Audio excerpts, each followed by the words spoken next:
할렐루야. 하나님의 크고 놀라우신 은혜와 또 평강이 귀한 아침 우리 모든 성도님들과 함께 하시기를 예수님의 이름으로 축원합니다. 아멘.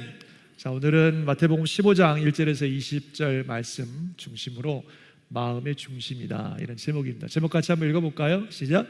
마음의 중심.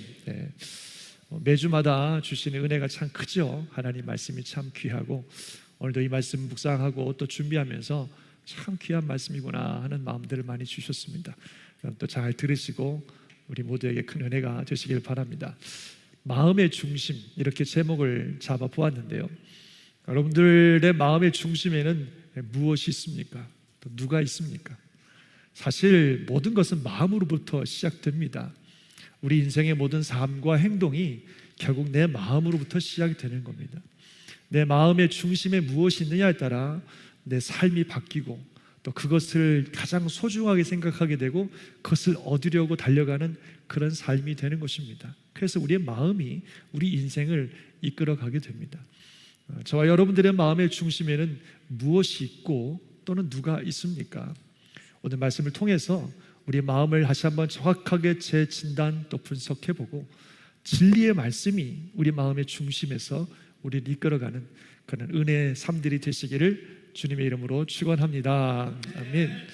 자, 오늘 말씀을 보니까 이렇게 시작되고 있어요. 바리새인들과 서기관들이 예루살렘으로부터 예수님을 찾아왔다고 그렇게 되어 있습니다.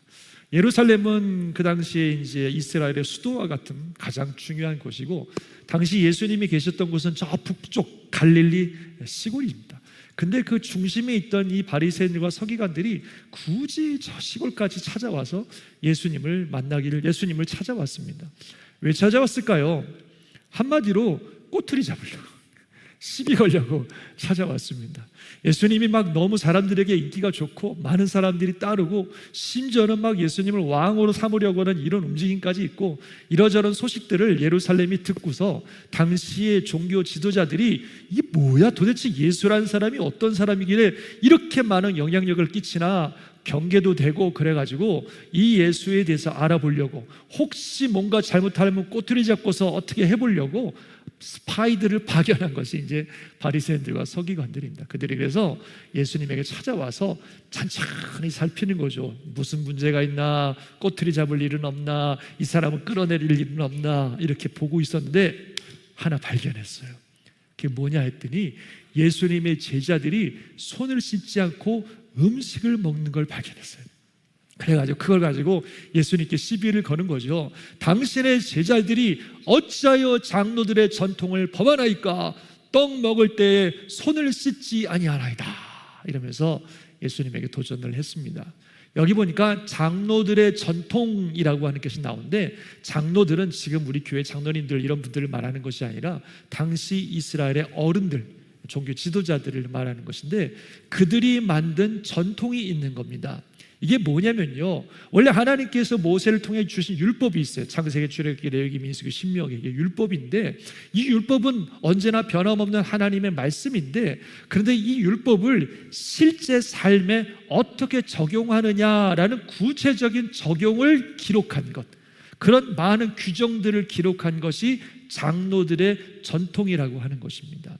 그래서 그 장로들의 전통은 계속해서 대대로 내려오면서 구체적으로 어떻게 살아야 되느냐는 구체적인 적용인데, 여러분들이 잘 아시는 탈무드라고 하는 것도 그런 전통 중에 하나고, 또 미드라시라고 하는 것도 있어요.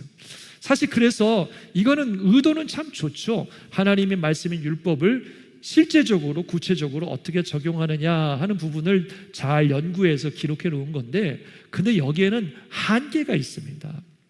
하나님의 말씀은 어느 시대나 장소나 변함이 없지만, 그것을 어떻게 적용하느냐 하는 것은 시대에 따라, 환경에 따라 다 다양할 수밖에 없는 것입니다. 그래서 어떤 한 시대에, 어떤 한 상황에 적용한다고 말했던 규정을 절대화해서 모든 환경과 상황에 다 그대로 지켜야 된다고 말하는 건 굉장히 큰 무리가 되는 거죠. 어렵게 말씀드렸습니다만 쉽게 말하면 이런 거예요. 여러분, 우리가 예배는 경건하게 드려야 된다 다 알고 있고, 그건 하나님의 말씀이죠. 예배는 경건하게 드려야 되죠. 그런데 어떻게 드리는 것이 경건하게 예배 드리는 거냐 하는 거는 어떤 환경에 따라, 시대에 따라 다 달라요. 예를 들면 오늘 우리 예배 드릴 때 우리 드럼도 치시고 막 키보드 치고 기타 치고 막 그렇게 하셨는데, 옛날에는 저거 큰일 날 일이었습니다. 그렇죠? 드럼을 친다든지 기타를 친다든지 하는 거는, 그런 악기들은 저기 죄 많이 짓는 곳에서나 사용하는 악기이기 때문에 거룩하고 경건한 예배를 드리는 장소에서 저런 악기들을 사용한다는 거는 말도 안 되는 일이었어요. 그거 사용하면 너무 불경건해지는 일이었단 말이죠. 그 시대는 그랬습니다. 근데 지금은 안 그렇잖아요. 지금은 저런 악기들이 정말 대중화되고 일반화되고 많은 사람들이 접하는 그런 악기들이기 때문에 저는 악기들을 가지고 하나님께 예배하고 찬송하는데 아무런 문제가 되지 않습니다. 그래서 경건하게 예배 드려야 된다는 사실은 하나님의 뜻이고 맞지만, 어떻게 경건하게 드리느냐는 시대에 따라 또는 환경에 따라 다 다를 수가 있다는 거죠. 그래서 어떤 한 규정을 가지고 모든 것을 그렇게 해야 된다고 말하는 것은 무리가 있는 겁니다. 그래서 오늘 그 바리새인들의 얘기가 바로 그런 얘기들이에요. 예배 갖고 말씀드렸습니다만, 또 예배가 한때는요, 경건한 예배를 드리기 위해서는 오르간만 사용하는, 그렇죠? 오르간만 사용해야 된다, 그럴 때가 있었는데, 그럼 그 예배 시간에 경건한 예배를 드리기 위해서 오르간을 사용해야 한다고 하는 이 규정을 모든 시대에 적용해서 오르간 외에 다른 악기를 사용하는 그런 예배는 다 불경건하고 부정한 것이라 말하면 그건 문제가 되는 거잖아요. 지금 바리새인들과 서기관들이 그러고 있는 거예요. 성경에는 음식을 먹기 전에 하나님의 말씀에는 손을 씻으라는 규정은 없어요. 뭐가 있냐면 거룩하고 정결하게 살아야 된다라고는 말씀이 있는 거죠. 그래서 이 바리새인들이나 서기관들이, 동료 지도자들이 그럼 어떻게 살아야 거룩하고 정결하게 사느냐를 연구하다 보니까 그 중에 하나가 음식 먹을 때 손을 씻고 먹어야 된다. 그게 거룩하고 정결하게 사는 방법이다, 이렇게 가르친 거죠. 그러나 이게 절대적인 법은 아니거든요. 어떤 때는 손을 씻지 않고 먹을 수도 있는 겁니다. 급하거나 바쁘거나 또는 물이 없거나 어떤 환경과 상황 속에서는 손을 씻지 않고 먹을 수도 있는 거예요. 그렇지만 이것은 하나의 규정이지 하나님의 절대 말씀은 아닌 거거든요.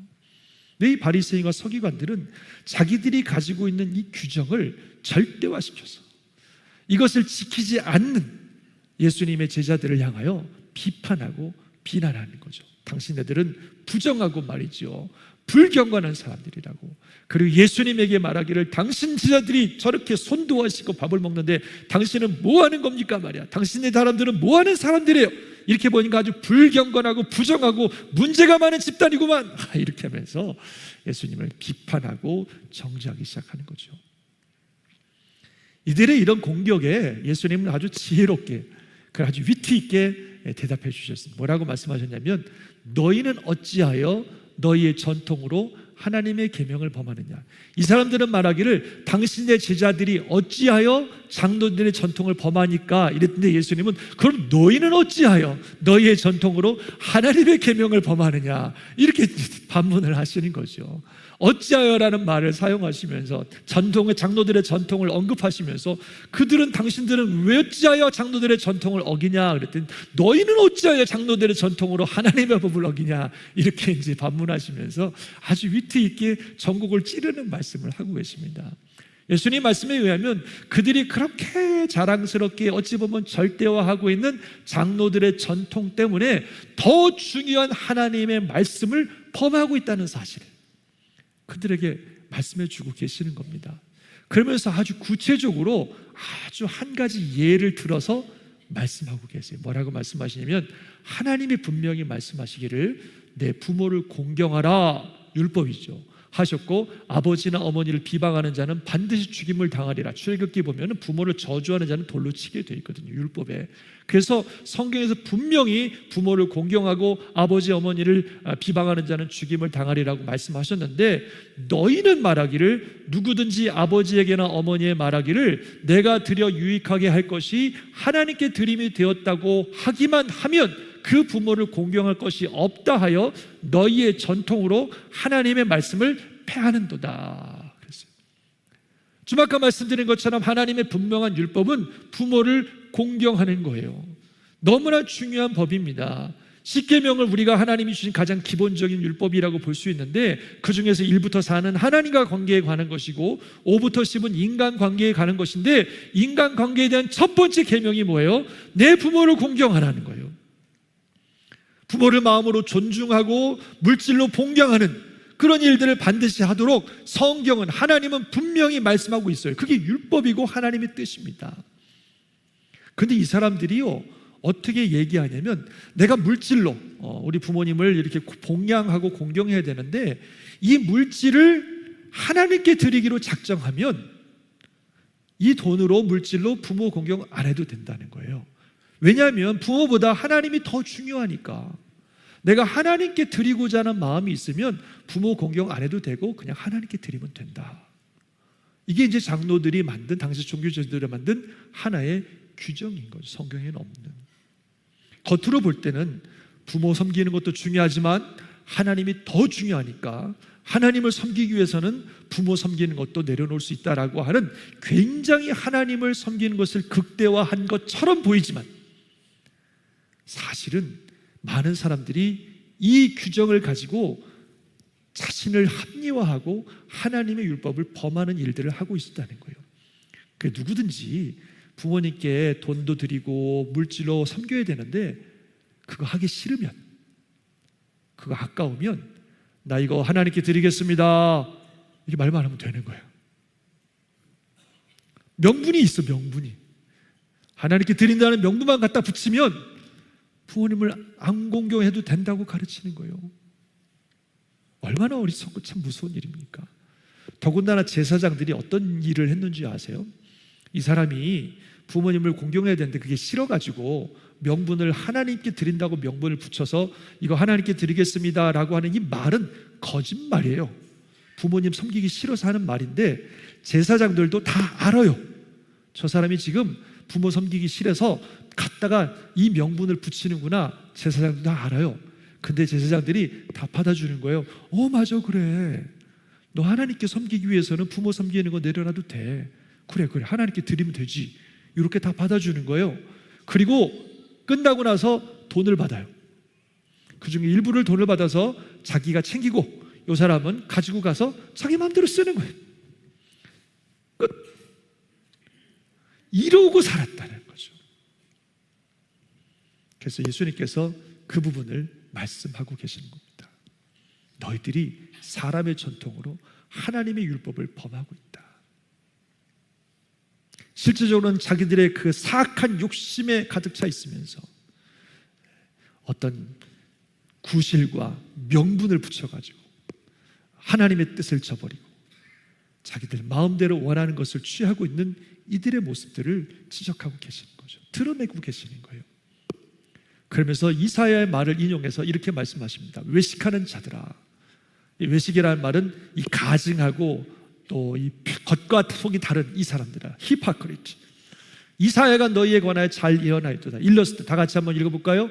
이 백성이 입술로는 나를 공경하되 마음은 내게서 멀도다. 사람의 계명으로 교훈을 삼아 가르치니 나를 헛되이 경배하는도다 하였느니라. 아멘. 마음이 없다는 거예요. 결국은 마음이 문제인 거예요. 마음이 없는 거예요. 입술로는 하나님을 경배한다고 하지만 사실 그 마음에는 없는 거예요. 그 마음으로는 하나님을 사랑하지도 하나님을 예배하지도 않는 거죠. 말로만, 겉으로만 그렇게 하는 척 하는 거죠.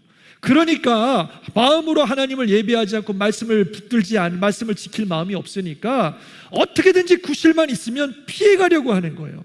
부모님을 공경하라고 하나님의 말씀을 지킬 마음이 없으니까 또 안 하면 안 될 것 같으니까 고민하고 있다가 하나님께 드린다고 적당히 핑계대면 된다고 하는 규정이 있으니까 그 규정을 끌어다가 하나님께 드린다고 적당히 말하고 부모를 공경하는 일을 하지 않는 거예요. 하나님을 예배하는 일도 마찬가지입니다. 마음으로는 겉으로는 하나님을 예배하고 하나님을 공경한다고 말하지만 마음으로는 그런 마음이 없는 거예요. 하나님을 예배하고 싶지도 공경하고 싶지도 않은 거예요. 그래도 해야 되니까 어쩔 수 없이 하지만 적당한 구실과 핑계만 있으면 그것을 가지고 그 모든 의무사항들을 다 제거해버리고 적당히 그냥 하나님께 하는 거죠. 사람은 속일 수 있어요. 겉으로 볼 때는 열심히 신앙생활 잘하고 잘 섬기는 사람처럼 보이지만 하나님은 못 속이는 거거든요. 하나님 어떤 분이세요? 같이 한번 읽어볼까요? 만물보다 거짓되고 심히 부패한 것은 마음이라 누가 능히 이를 알리오마는 나 여호와는 심장을 살피며 폐부를 시험하고 각각 그의 행위와 그의 행실대로 보응하나니. 불꽃 같은 눈으로 마음의 동기와 깊은 숨은 생각들을 다 아시는 하나님이시기 때문에 하나님 다 아시는 거예요. 그래서 이들이 말로는 나를 섬기지만 마음은 내게 멀다, 그렇게 말씀하고 계시는 겁니다. 그들의 그 가증스러운 모습들을 우리 예수님이 드러내고 계시는 겁니다. 우리는 어떻습니까? 정말 우리 마음으로 하나님 사랑하고 또 예수님을 정말 사랑하십니까? 우리가 예배도 드리고 또 시간과 삶을 들여서 헌신도 하고 또 헌금도 드리고 이렇게 하는데 중요한 거는 마음이에요. 정말로 하나님을 사랑하고 또 하나님을 예배하기를 원하는 마음이 있으면 시간이 없고 돈이 없고 상황이 안 돼서가 아니라 얼마든지 할 수 있어요. 마음이 없으니까 시간이 없고 돈이 없고 상황이 안 된다고 그러는 것이, 정말 하나님을 사랑하는 마음이 있으면 얼마든지 합니다.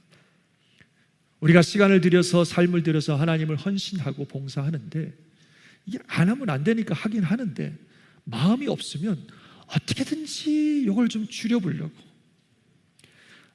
하긴 하지만, 안 하면 안 될 것 같으니까 하긴 하지만 뭔가 적당한 구실만 하나 생기면 그걸 다 갖다 붙여갖고 이래서 안 돼요, 저래서 안 돼요 이러면서 줄이는 거죠.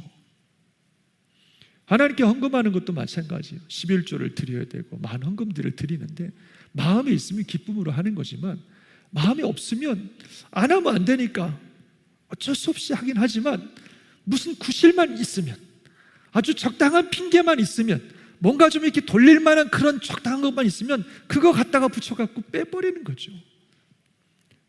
11조 그러지만 뭐 요즘 유튜브나 이렇게 돌아보면은 뭐 11조는 구약에만 하는 거지 누가 신약에 11조 하냐, 그거는 11조는 신약의 사상이 아니다 뭐 이런 얘기 들으면 그렇지, 맞아, 내 생각도 맞아, 그 구약이지, 그러고서 쓱 빼버리든지 말이죠. 아니 뭐 11조를 그로스로 하냐 넷으로 하냐 그거 계산하고 있고 말이에요. 어떻게든지 하나님께 헌신하고 어떻게든지 하나님께 헌금하고 예배하고 삶을 드리는 거 안 할 수 없어서 하긴 하지만 마음이 없으면 무슨 방법이든 구실이든 생기면 어떻게든 줄이고 축소하고 낮추고 할 수 있는 최소한만 하려고 하는 이런 모습들. 마음이 없어서 그래요. 마음이 없어서. 진짜 하나님을 사랑한다면 정말로 하나님께 감사하며 하나님을 내 마음의 중심에 두고 있다면 기쁨으로 하는 것이고, 더 많이 못해서 하나님께 아쉽고 죄송한 거지 무엇이 있겠습니까? 정말 하나님을 사랑하는 마음으로, 또 우리 예수님을 사랑하는 마음으로 주님을 우리 마음의 중심에 모시고 살 때 기쁨으로 주님께 헌신하고 또 주님의 말씀에 순종하며 하나님의 뜻을 이루는 그런 삶이 되는 것을 믿으시기 바랍니다. 저와 여러분의 마음속에 그런 마음이 있으면 좋겠어요. 예수님이 우리 마음속에 중심에 계셔서 이분을 가장 소중하게 여기고 그분을 따라 살아가는 이 삶을 가장 가치롭게 여기고 그런 마음의 중심이 있으면 얼마든지 하는 거예요. 그런데 이런 마음의 중심이 주님께로 가 있지 않으면요, 주님 따르는 거 너무 부담스럽습니다. 못 가요. 자주 말씀드린 부자 청년 얘기 잘 아시잖아요. 겉으로 볼 때는 훌륭한 신앙이에요. 어려서부터 주님의 계명 잘 지켰고 또 영생을 얻겠다고 주님을 찾아온 이 청년 훌륭한 신앙이네요. 하지만 그 마음의 중심에는 자기, 돈, 그 돈이 주는 세상에서의 편안함, 이게 중심에 있었어요. 그렇게 해갖고는 주님을 따를 수가 없어서 예수님 말씀하시는 거예요. 네 마음의 중심에 돈이 들었어. 네 마음의 중심에 그 돈이 주는 세상의 편안함이 있어. 너 그래갖고는 못 따라와. 그래서 그거 내려놓고 나를 따르라고 정말 사랑하는 마음으로 말씀해 주셨지만 이 청년은 그게 안 되는 거예요. 자주 말씀드리지만 차라리 영생을 포기하면 포기했지, 주님을 따르는 길을 포기하면 포기했지, 내 마음의 중심에 있는 이거 절대 포기 못합니다. 그리고 돌아가 버렸단 말이에요. 결국 내 마음의 중심에 무엇이 있느냐가 우리가 신앙생활을 하고 주님을 따라갈 수 있느냐 없느냐를 결정짓는 것입니다. 저와 여러분의 마음속에 예수님이 중심이 되셔서 그 주님을 따라가는 삶이라면 어떤 환난이 와도, 어떤 고난이 와도, 어떤 문제가 와도, 어떤 어려움이 와도 넉넉히 이기며 주님을 따라가게 되는 줄 믿으시기 바랍니다. 심지어는요, 우리 마음의 중심에 예수님이 계시고 주님을 가장 사랑하는 사람이면요, 우리 인생에 심각한 실수나 죄악을 범해도 그래도 주님을 따라갈 수 있어요. 가룟 유다와 베드로가 바로 그거예요. 두 사람 다 정말 돌이킬 수 없는 심각한 죄를 지었잖아요. 예수님을 팔아버렸다든지 예수님을 부인하고 저주까지 했다든지 다 똑같은 죄란 말이에요. 정말 해서는 안 되는 큰 죄를 지었는데 가룟 유다는 그 마음에 주님보다는 자기를 더 사랑하는 사람이었습니다. 그러니까 그 어마어마한 죄를 짓고 나니까 자기 스스로 용납이 안 돼서, 그 마음에 주님은 없어요. 내 스스로가 용납이 안 돼서 그냥 목숨 끊어서 인생 포기해버렸어요. 그게 가룟 유다의 선택이고 결정입니다. 그러나 베드로는 같은 죄를 지었지만 그 마음의 중심에 주님이 계셔요. 그래도 주님을 사랑하는 사람이에요. 비록 그 순간 너무 두렵고 무서워서 예수님 모른다고 부인하고 저주까지 했지만 그래도 그는 예수님을 사랑하는 사람이에요. 그 중심에. 그래서 포기를 못해요. 주님을 포기를 못해요. 믿음의 공동체 안에 있어요. 그냥 사람들 볼 때 얼마나 창피하고 자존심 상하겠어요. 아이고, 예수님을 위해서 뭐 목숨까지 바치고 말이야. 다른 사람은 다 도망가도 자기는 안 도망가도 큰 소리 뻥뻥 치고 뭐 자기가 수제자라고 그냥 굉장히 그러더니 꼴 좋다 말이야. 그런 막 비난, 자존심 상함, 막 그 수치감, 자멸감 이런 거 생각하면 어디 그냥 도망가 버리든지, 그냥 신앙이고 뭐고 다 포기해 버리고 가룟 유다처럼 그냥 삶을 포기해 버리든지 그래야 될 것 같은데 베드로는 그렇지 않아요. 포기 못 해요. 왜냐하면 주님 사랑하니까. 너무 자존심 상하고 자괴감이 들고 내 삶이 무너졌지만 그래도 주님 사랑하니까 그걸 포기 못 해요. 그래서 그 안에 있어요. 나중에 우리 주님 부활하시고 베드로에게 찾아오셔서 뭘 물어보십니까? 네가 날 사랑하느냐? 주님이 아시거든요. 베드로가 주님 사랑한다는 거. 연약함 때문에 정말 큰 죄를 졌지만 근본적으로 그 마음에 주님 사랑한다는 걸 아시거든요. 그래서 그걸 다시 한번 재확인시켜 주시는 거야. 네가 날 사랑하느냐? 베드로가 조심스럽게 겸손하게 예 주님, 제가 주님 사랑하는 거 주님 아시지요. 그래서 우리 주님이 용서해 주시고 회복시켜 주시고 다시 일으켜 주시고 위대한 사명 주셔서 정말 초대교회 위대한 지도자로 만들어 주신 줄 믿습니다. 주님 사랑하는 마음이 있으면 다 되는 거예요. 이렇게.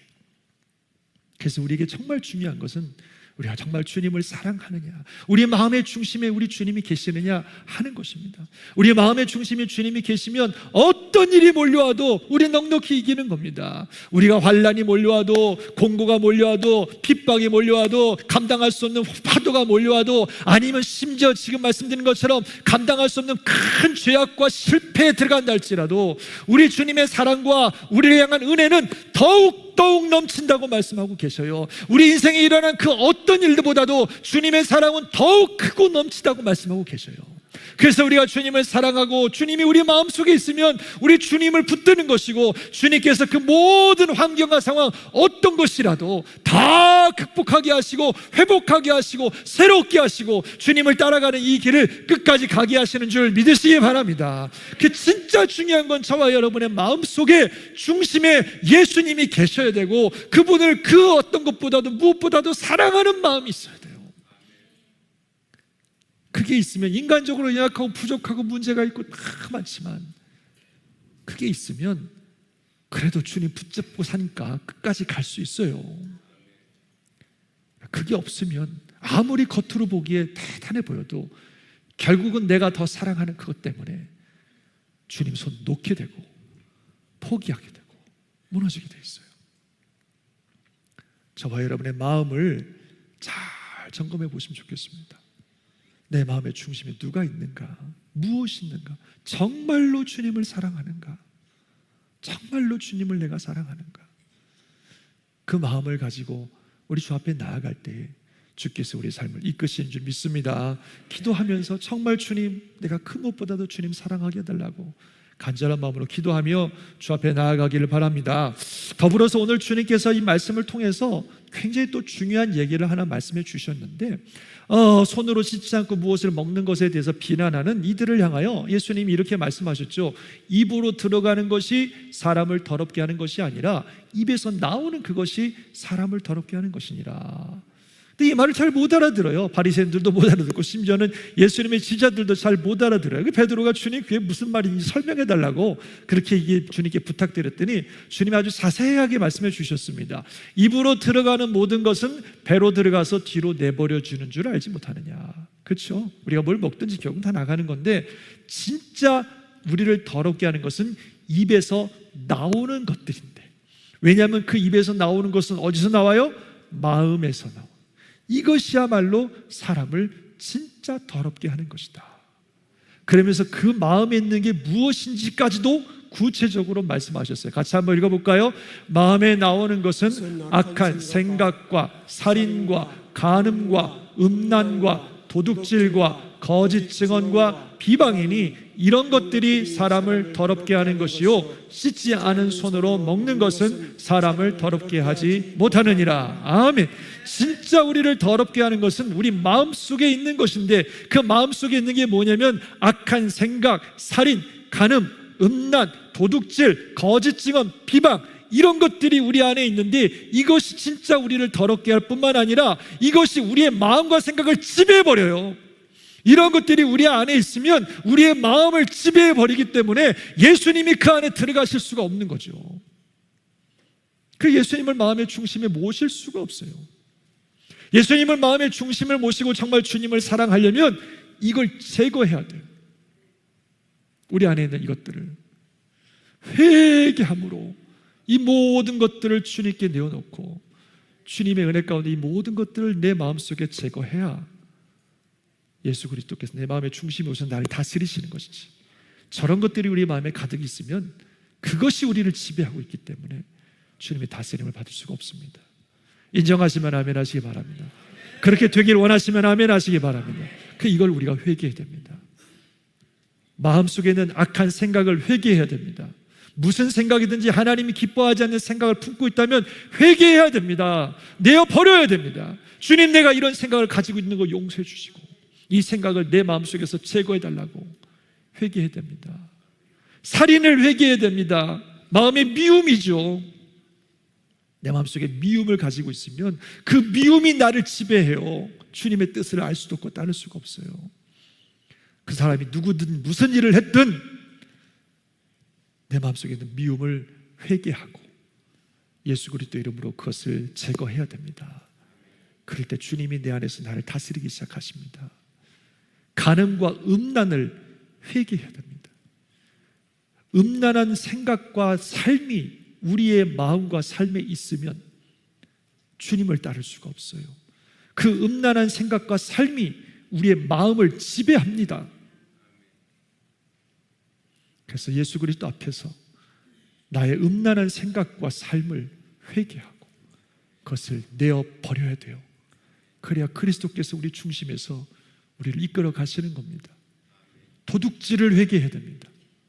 내 것이 아닌 남의 것들을 탐심을 부리고 수단과 방법을 거짓말을 해서라도 속여서라도 남의 것을 얻으려고 하는, 이게 도둑질이에요. 이게 다 그 탐심을, 그 부정함을, 거짓을 회개해야 됩니다.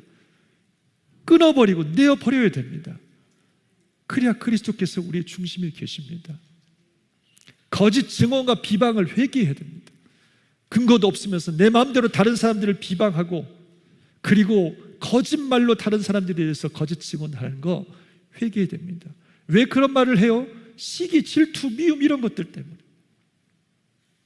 거짓말을 하고 거짓말로 다른 사람들을 비방하고 깎아내리려고 하는 거, 그 마음, 그 시기와 질투와 어떻게든지 깎아내리려고 하는 그 마음 회개해야 됩니다. 그 마음을 회개하지 않으면 그 마음이 우리를 다스린다니까요. 주님의 뜻을 알 수 없어요. 이런 것들을 다 회개하고 예수 그리스도 이름으로 완전히 제거해서 내 마음을 정결하게 할 때 주님이 내 마음의 중심에 오셔서 우리 마음을 다스리시고 우리 삶을 이끌어 가시는 겁니다. 그런 은혜가 있기를 주의 이름으로 축원합니다.